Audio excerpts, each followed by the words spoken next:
Pakistan stock exchange में कारोबारी हफ्ते के चौथे रोज जुमेरात को मार्केट में मंदी का रुझान गालिब रहा। PSX 100 इंडेक्स 7 पॉइंट्स की कमी के बाद 52,869 पॉइंट्स की सतह पर बंद हुआ। मार्केट का आगाज मुस्बत जोन में हुआ। आज सुबह से अब तक मजमूई तौर पर 394 कंपनियों के हिस्सों के भाव का कारोबार हुआ, जिनमें से 153 कंपनियों के हिस्सों के भाव में इजाफा, 230 कंपनियों के हिस्सों के भाव में कमी, जबकि 11 कंपनियों के हिस्सों के भाव में इस्तेहकाम देखा गया। माहिरीन का कहना है कि मार्केट में उतार चढ़ाव का सिलसिला आइंदा भी जारी रहेगा।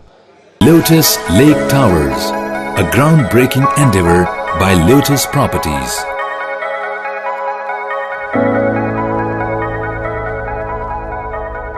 मुल्की, बैनुल-अक़वामी, समाजी, सियासी, तिजारती, सकाफती, तफरीही, मालूमाती और खेलों से जुड़ी हर छोटी बड़ी खबर का मरकज TNN TV।